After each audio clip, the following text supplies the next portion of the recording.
네, 한 금융정보업체가 10월 코스피 코스닥 상장사 중 증권사 3곳 이상이 목표 주가를 상향한 종목을 공개했습니다. 자, 확인하기 전에 투자자들 증권사 목표 주가를 투자에 어떻게 활용하는 게 좋을까요? 네, 저희가 주의를 살펴보게 되면은 네. 개인 투자가들은 일단 증권사 리포트에 대해서 신뢰도를 많이 지금 잃어버린 그런 상태거든요.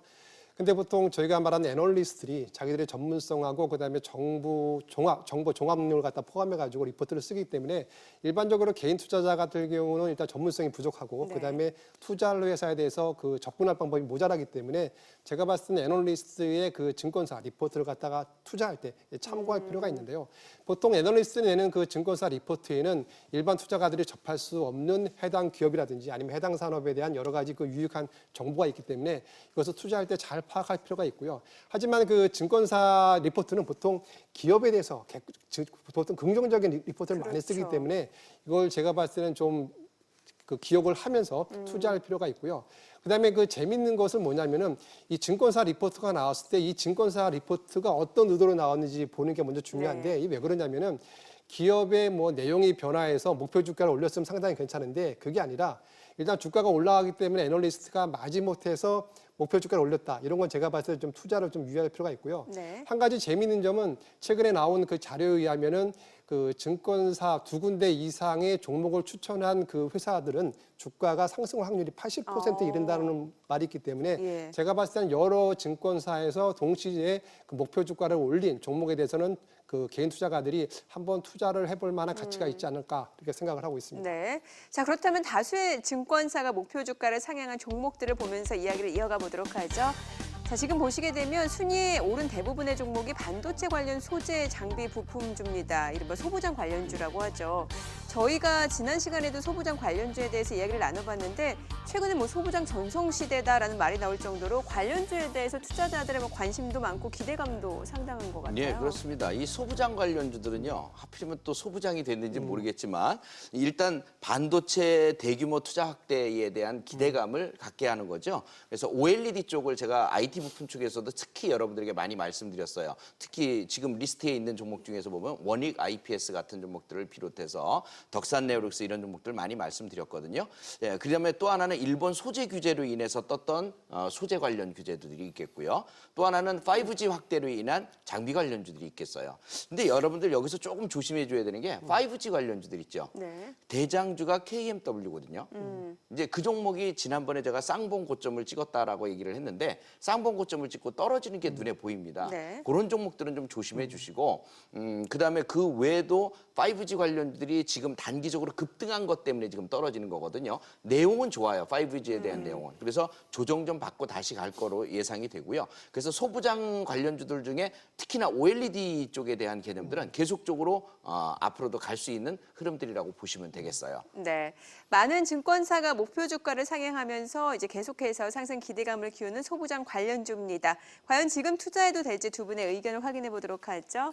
올려주세요. 두 분 다 지금 투자해도 좋다라는 의견을 주셨는데 계속해서 네. 관심을 가져야 되겠네요. 그러니까 이 소부장 네. 이런 업체에서 제가 봤을 때는 단기적인 접근 방식보다는 일단은 중장기적인 접근이 필요한데 왜 그러냐면은 일본과 그의 무역 갈등을 계기로 해가지고 국내 그 우리나라 정부에서도 광범위하게 지금 지원을 하고 있고요. 그다음에 삼성전자라든지 SK텔레콤이 그 대규모 투자를 하기 때문에 이러한 수주 모멘텀이 올라갈 가능성이 높거든요.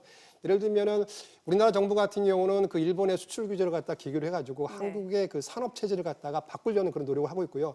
이 일환으로서 이 소부장 그런 그 부품업체에 대해 연간 약 2조 원 정도를 투자할 것으로 있고요. 민간 부분 같은 경우는 지금 국내 그 필승 코리아 그 국내 주식형 펀드에서 일단은 그 반도체의 그 소부장 제도에서 이 국내 그 점유율을 높일 수 있는 이런 업체에 대해서 지금 투자할 계획이 있기 때문에 제가 봤을 때는 상당히 좀 좋을 것으로 보고 있고요.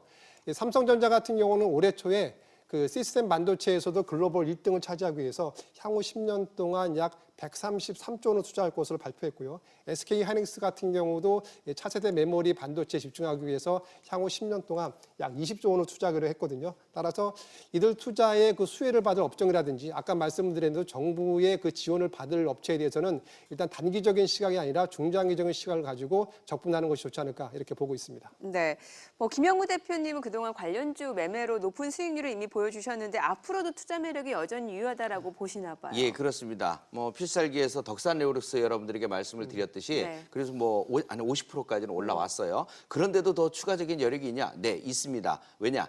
이 소부장 관련주들은요. 이렇게 보시면 돼요.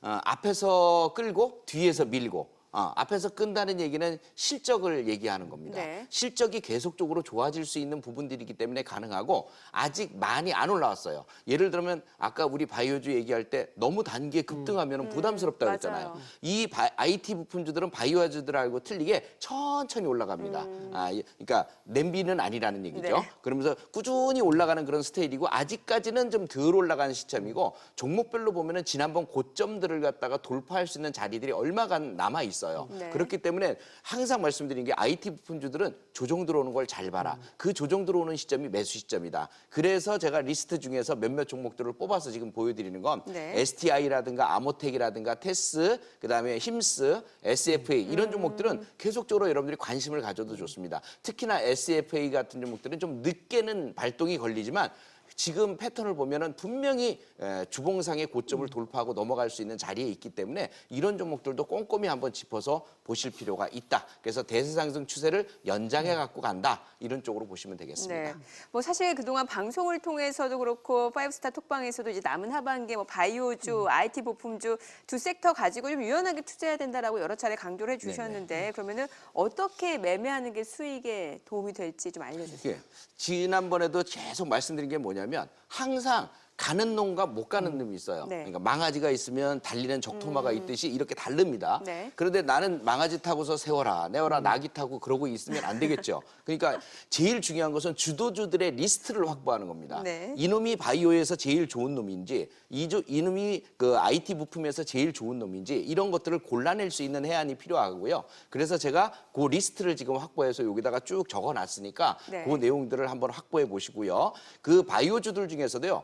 바닥권에 있는 종목이 있고 먼저 치고 가는 종목이 있어요. 지금 HLB 같은 경우는 먼저 치고 가서 급등을 맞아요. 했잖아요. 재료가 네. 있고. 근데 그 바닥권에서 이중항체라든가 이런 종목들을 비롯해서 갈 수 있는 유형의 인상삼상 관련주들도 많이 포함이 돼 있어요. 그럼 이미 올라간 종목들을 매매하려면 힘드니까 이 바닥권에서부터 이제 고개를 들고 대세 상승 쪽으로 가려는 종목들 이런 것들을 고르는 게 중요하겠죠. 여기서 중요한 것은 IT 부품주들은 뭐라 그랬죠? 천천히 올라갈 거다. 그다음에 바이오주들은 내용에 따라서 재료에 따라서 이슈에 따라서 급등도 나올 거다. 그러니까 그 두 가지의 케이스들을 생각하면서 매매를 해 들어가면 될 것입니다. 네. 자, 지금까지 시장 이슈 살펴봤고요. 앞서 두 분의 의견 참고하셔서 현명한 투자 전략 세워나가시기 바랍니다.